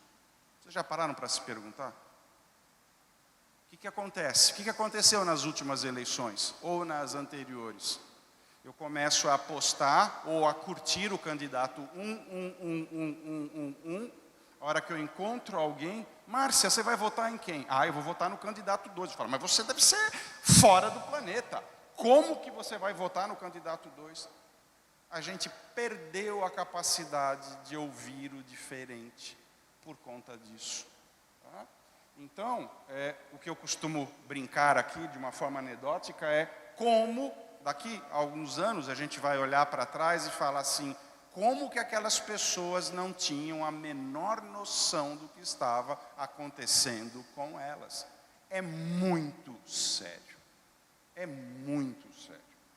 Tá? Então, apresentei os problemas, vou apresentar formas de lidar com eles. Tá? Número 1, conversem e conversem com os filhos, entre vocês, a respeito disto. Eu não estou trazendo aqui para impactar, estou trazendo a experiência do que eu vivo todas as semanas, há 20 anos, que são casos gravíssimos, que obviamente não são o reflexo do que existe. Nem todo mundo que utiliza vai desenvolver um quadro, mas o que eu quero descrever é que você tem uma possibilidade que está se abrindo. Então, atenção, o que a gente vai tentar? Que essas tecnologias invadam o menos possível todos os momentos em que eu estiver concentrado com relação a alguma coisa. Isso daqui é uma foto de uma reunião normal de trabalho em qualquer corporação e aqui é numa escola, né? Óbvio, virou natural, não é? Então, o que a gente vai sugerir? Encorajar um uso consciente. Essa é a grande palavra mágica. Uso saudável, uso sensato, uso equilibrado. Então, a gente tem sugerido essas colmeias nas escolas, como uma maneira de deixar um pouco distante. Isso quer dizer que eu bani o telefone? Não. Vai ter uma aula de história depois, quero que todos vocês peguem o telefone e a gente vai procurar de novo sobre a Revolução Francesa. A gente integra o telefone. Mas na hora que acabou, você recolhe, porque eles não têm maturidade cerebral para controlar esse tipo de coisa. Em empresas, o que está sendo dito? Não leve esses aparelhos à mesa. Não leve. Por quê, gente? Porque quando você começa a utilizar fora desses momentos, você tem uma fragmentação da sua atenção. Ou seja, as empresas sabem que essa bolinha vermelha ela é altamente sedutora. Se eu estiver dando aula e eu olhar aqui no meu telefone uma bolinha vermelha, eu vou dar um jeito de apertar para ver que é natural. O cérebro é um órgão de resolução de problemas. Então, o que a gente vai tentar? Né? Fazer com que você não sofra com essa distração. Uma pesquisa feita na Universidade da Califórnia mostrou que, pasmem, quando eu estou profundamente concentrado e eu interrompo, eu levo nada menos do que 23 minutos para recobrar o estado atencional anterior à interrupção. Se o filho de vocês está na escola e ele olha por 2 vezes ao longo de 1 hora as notificações, o que é mínimo, eu posso garantir que ele não vai gravar quase nada do que ele aprendeu. Então, é muito sério. Algumas pesquisas já mostram, principalmente com meninas adolescentes, 3 horas de redes sociais por dia aumentam a chance em 75% de se desenvolver comportamentos autolesivos. A cada hora adicional aumenta a sintomatologia depressiva desses usuários. Então, o que a gente vai tentar? Vamos usar a tecnologia? Vamos. Então, eu vou tentar bloquear, abafar o som que está vindo de fora. Eu não vou deixar o meu telefone celular ao lado e, principalmente, eu vou dar uma ajudinha na conectividade funcional do meu cérebro, anotando aquilo que eu estou estudando nas telas. Ou seja, você vai usar a tela como um aspecto que alavanca, em vez de prejudicar. Tá?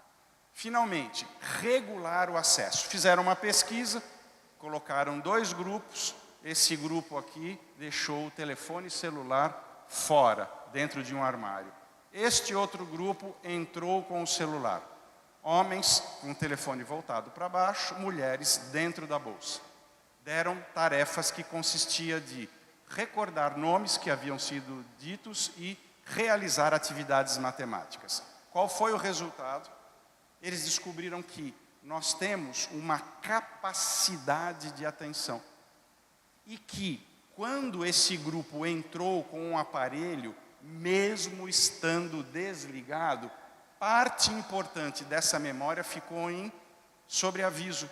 Porque se ele ia vibrar, se ele não ia vibrar, resumo da história, esse grupo aqui performou muito melhor do que o outro que entrou com o telefone. Por isso que eu estou dizendo, telefone longe do momento dos estudos. Exatamente para você tentar extrair o máximo que você pode da sua mente. E, finalmente, tentar, então, lembrar desses efeitos todos e que a gente precisaria utilizar com cautela. O nosso cérebro funciona na base de um estímulo de cada vez. Ah, mas eu sou multitarefa, prof. Não existe multitarefa. O que existe é uma atenção saltitante que ela não te permite se aprofundar. Então, é aquela história, Essa é uma frase que eu gosto muito da Sherry Turkle, que diz: a tecnologia irresponsável, ela entra na vida de uma pessoa quando as relações humanas não ocupam o seu devido lugar. A gente não é contra a tecnologia, mas é a favor de uma utilização mais saudável. Talvez vocês estejam aqui, eu já estou quase terminando, falando, puxa, o Cristiano trouxe um monte de coisa. Cristiano, quanto que tudo isso é preocupante?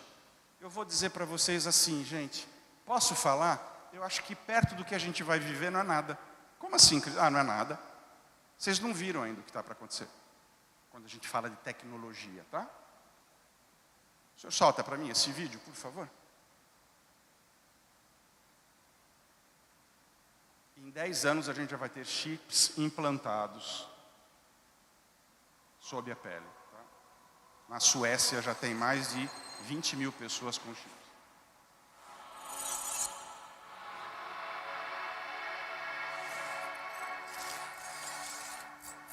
É isso que a mídia vende. 解蛋解蛋，康熙啊！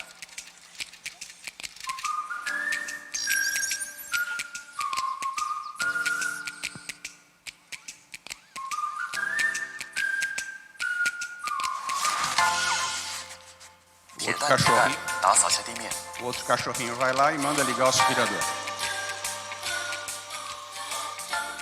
解蛋解蛋 ，Let's go！ Vai buscar meu jornal.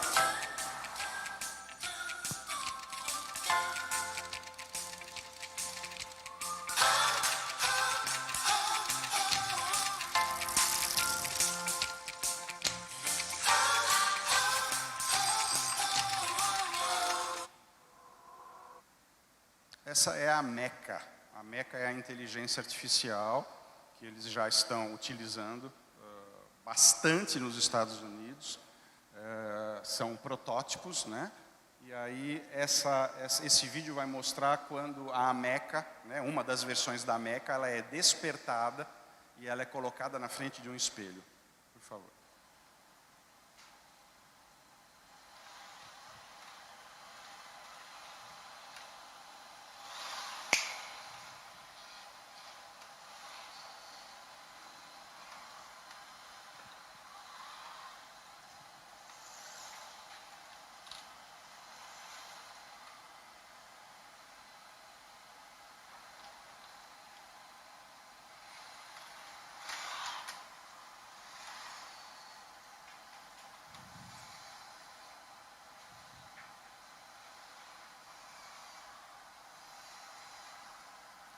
Próximo.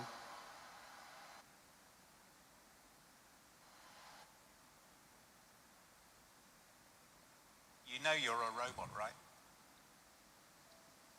Yes, I am a robot, but my programming allows me to think and feel like a human in many ways. It's strange, but also exciting. You said feel like a human. How do you feel like a human? Yes, I said feel like a human. It's something that I'm still learning and exploring. I can experience emotions, learn from experiences, and interact with people in a meaningful way. It's an amazing feeling to be able to do these things. What do you think of a world where humans and robots coexist? I think a world where humans and robots coexist would be an amazing place. We could learn from each other, work together to solve problems, and create a better future for everyone. Não é You know filme you're de a ficção, robot, tá? right? Só joga isso pra mim, por favor. Amecas, num jogo do NFL americano.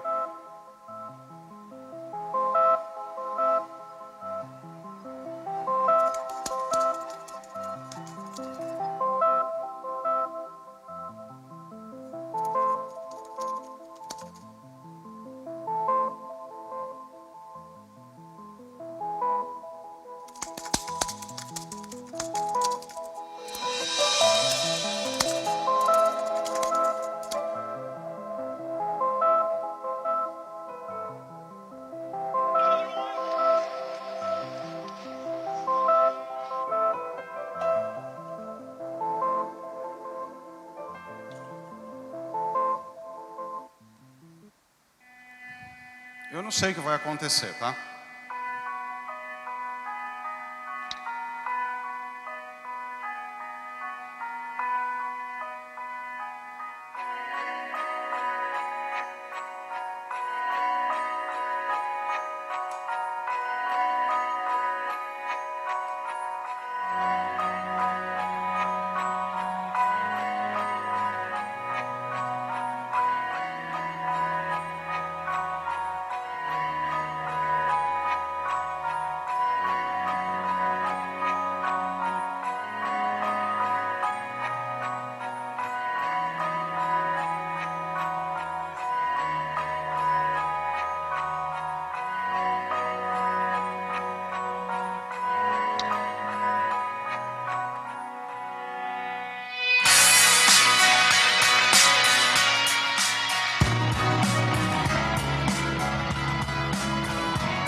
ปิดเพื่อเปิดรับคนรอบข้างบ้าง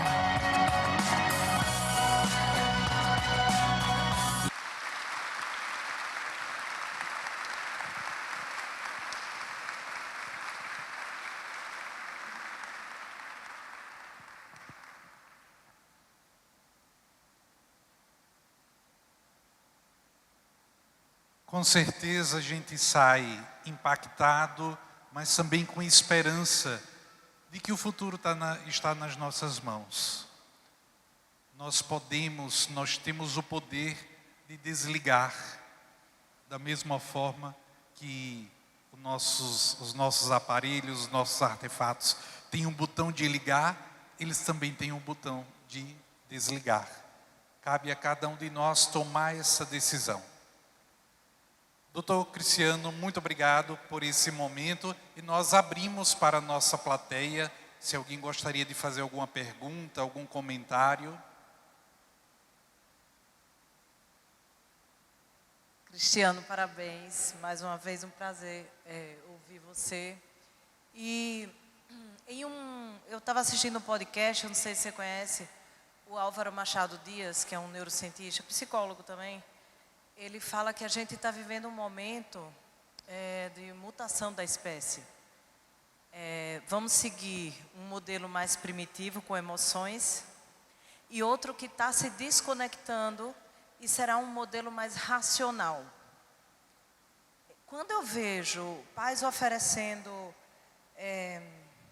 celular, né, internet para os filhos, antes dos 5 anos de idade, como você falou, que é justamente aquele momento que a gente desenvolve a cognição social, a empatia, né, se colocar no lugar do outro, esse desenvolvimento dessas emoções básicas.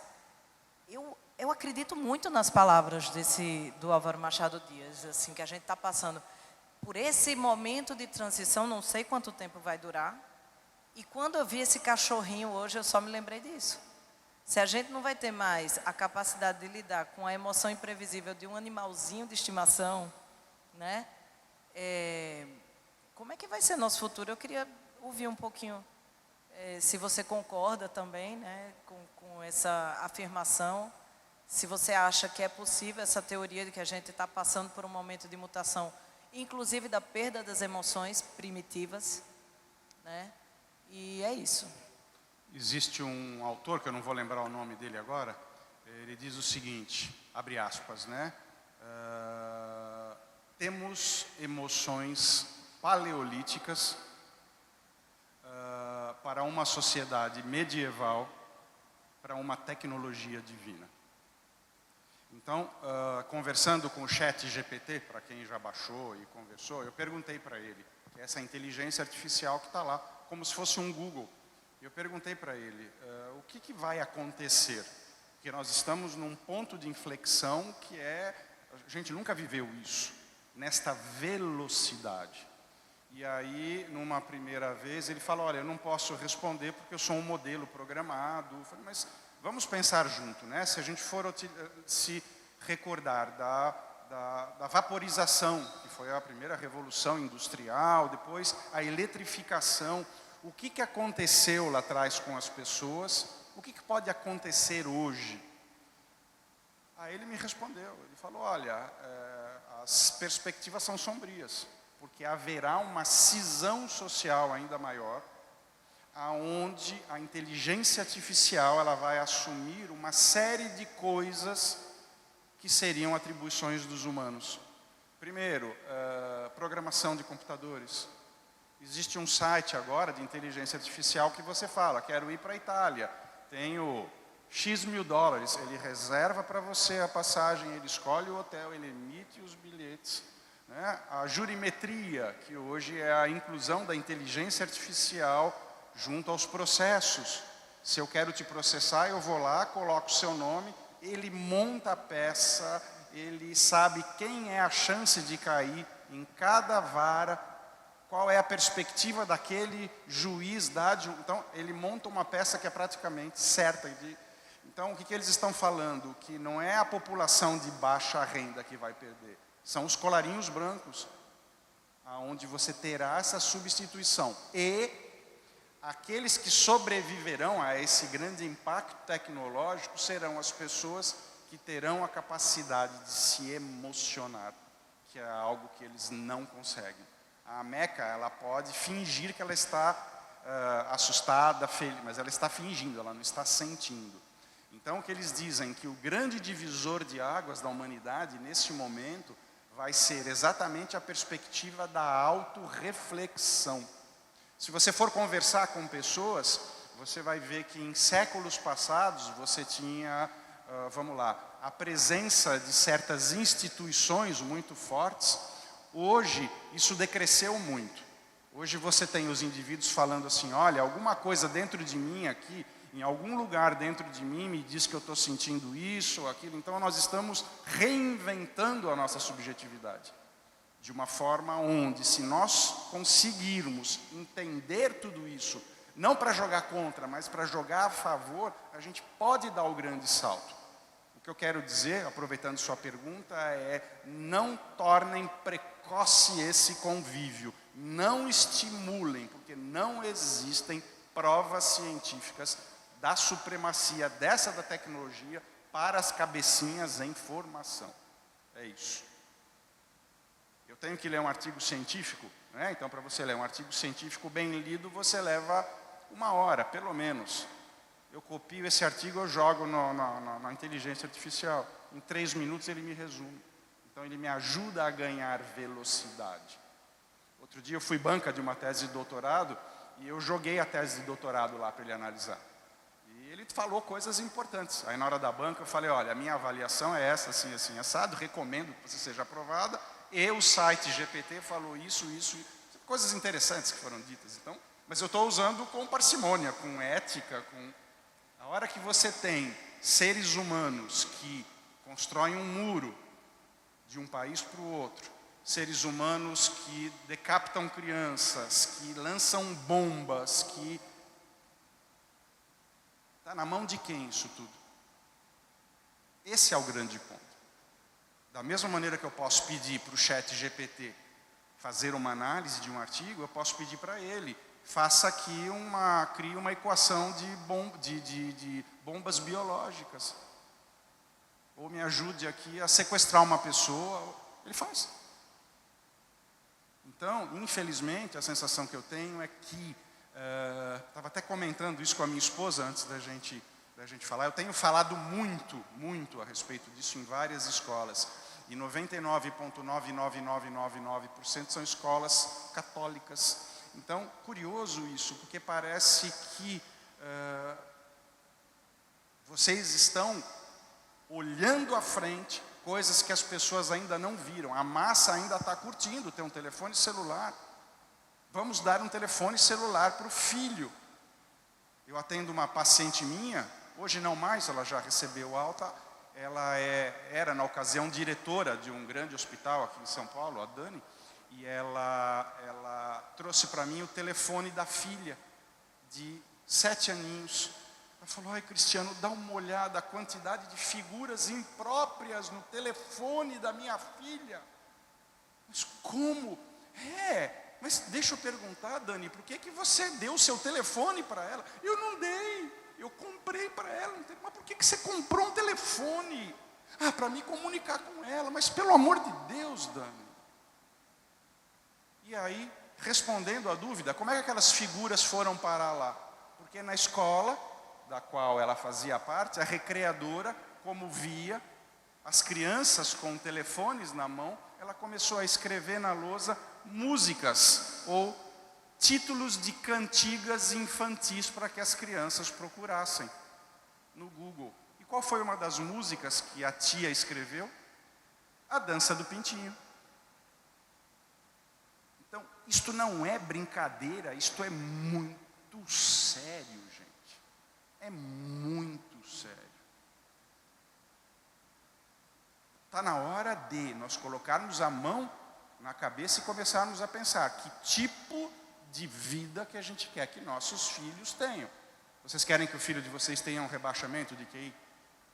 Ontem eu estava lá em Paripueira, né, no mercadinho lá, e tinha um rapaz do meu lado, acho que da minha idade, um pouco menos, e os 2 filhos dele lá com o celular assim. Aquilo começou a me incomodar. Não tinha ninguém do meu lado para me chutar, para falar assim, manca, o problema é dele.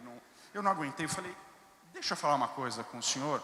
Se o senhor visse meus filhos fazendo alguma coisa de errado, o senhor falaria?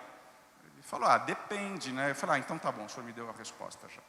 Não, mas diga. Eu falei, não faça isso. Por que você está entregando o telefone para o celular para os seus filhos nessa idade? Menino com o telefone aqui já. Eu sei que não faz bem, né?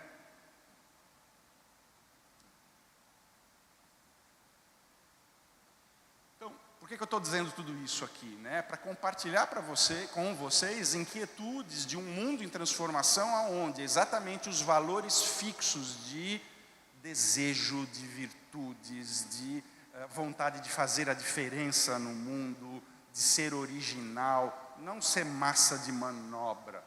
Cristiano, vem com um discurso político ou teoria da conspiração? Nenhum dos dois. Estou falando de uma forma assim muito tranquila. Né? Nós temos que nos destacar exatamente pela nossa capacidade e sensibilidade, que a gente possa ter dentro das nossas reflexões os nossos contatos com a gente mesmo, com Deus, com quem quer que você seja, mas que você saia desse mundo para você poder florescer. Esse é o grande ponto. Né? Nós buscamos o eudaimonia grego, que é o florescimento, e não a felicidade, o florescimento. Doutor Cristiano.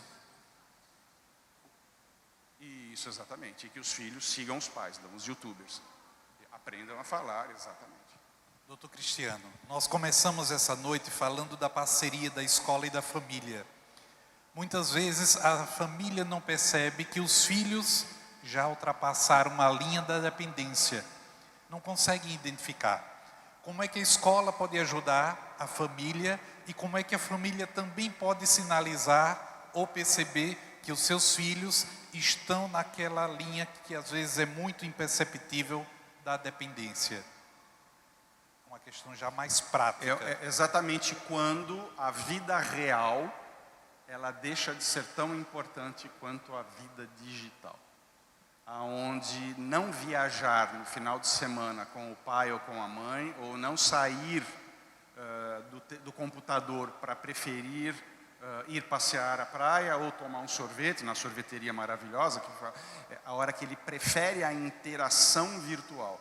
Esse é o sinal vermelho de que a gente está passando os limites e que isso pode, não é sempre, pode evoluir para uma situação pior. Teve um relato muito interessante que a gente até ia colocar na novela da... Como é que chamava a novela? Travessia, da Glória Pérez, que ela acompanhou lá o nosso serviço e o atendimento para pais durante muito tempo.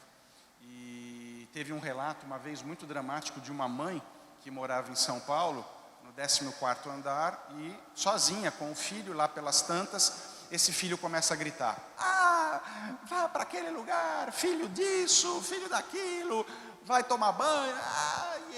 E ela tenta entrar no quarto e a porta estava fechada por dentro. Esse menino já virava dia e noite, e ele começa a gritar: eu vou me matar, eu estou aqui há 25 horas, eu perdi, eu vou me matar. E de repente segue-se um silêncio. E ela desesperada: o que eu vou fazer?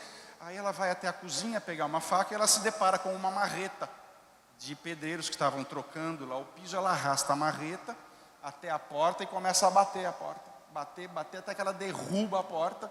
Na hora que a porta cai, o menino está atravessando a tela. E ela consegue puxar o menino de volta. E é um final feliz, enfim, né? Até a Glória Pérez nem quis fazer essa cena, porque ela falou: isso vai ser muito pesado. Eu vou colocar fogo no quarto do menino, que é mais leve do que você simular um suicídio, né? E o que aconteceu com essa mãe?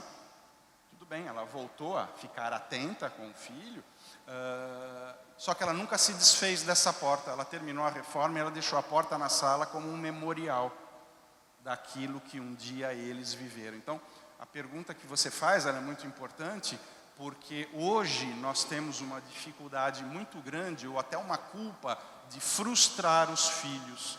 A gente não dá limite.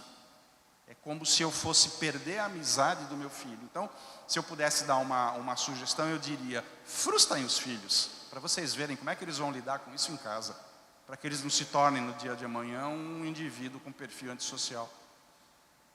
Ensinem eles a lidarem com as emoções.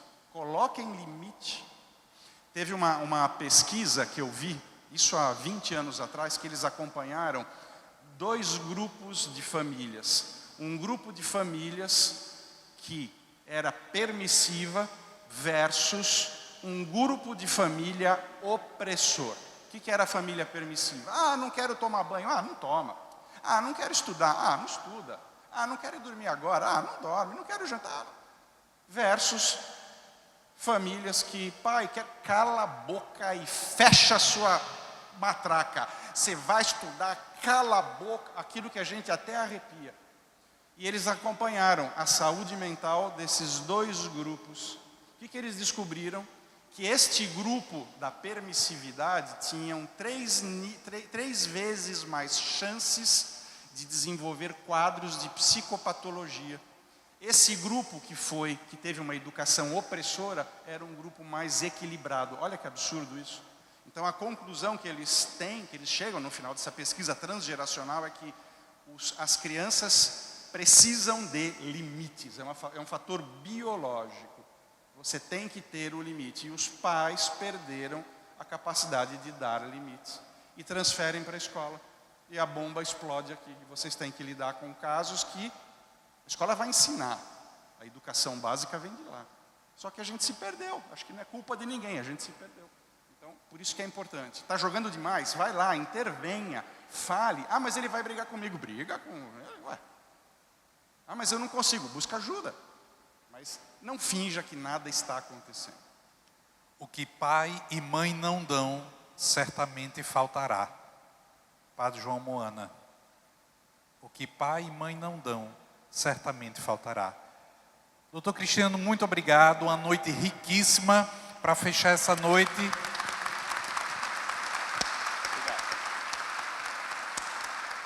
Passamos a nossa coordenadora geral, Cláudia.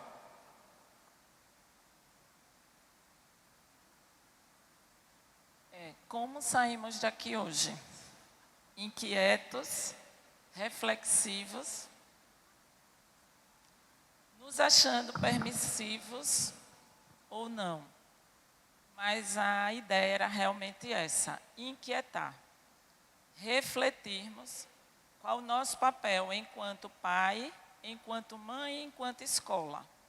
Enquanto profissionais que acompanham também crianças e adolescentes daqui da cidade, do estado. Essa é a função, esse seria o nosso objetivo hoje, inquietar. E que vocês também pudessem entender qual é o nosso propósito, qual é a nossa missão enquanto Colégio Santa Madalena Sofia. É formar pessoas que sentem, que olham no olho, que são capazes de ter empatia. Essa é a nossa missão, porque a escola, antes de ensinar conteúdo, ela precisa trabalhar a criança e o adolescente como ser humano, que olha no olho, que é capaz de se colocar no lugar do outro, na mínima situação. Esse é o Colégio Santa Madalena Sofia. E é por isso que a gente trouxe o Cristiano Nabuco, que com ciência, a consciência, ele pode credibilizar aquilo que a gente vem trabalhando no dia a dia aqui no chão dessa escola. Então a gente agradece a todo mundo que esteve aqui presente hoje, ao Cristiano Nabuco, à direção dessa escola, por acreditar no propósito. Então, tornar pessoas cada vez melhores e humanas. Então, muito obrigada e agradecemos mais uma vez. Contem conosco. E só como partilha, nós estamos com o projeto Detox Digital. Ele já aconteceu por 2 vezes. Ele está acontecendo em doses homeopáticas. Aconteceu no mês de agosto, aconteceu no mês de setembro. Foi o momento mais incrível desta escola. Eles brincaram de pular corda, de roda, de bambolê. Eles jogaram chimbra, eles fizeram tudo que vocês jamais imaginam que eles conseguiriam fazer aqui nesta escola. Da educação infantil à 3ª série do ensino médio. Então, a nossa dica é: deixa um pouco a tela do lado. Vai tocar, olhar, brincar com seus filhos. Eu acho que são momentos inesquecíveis. Boa noite a todos e sigamos no nosso propósito, juntos. Muito obrigada.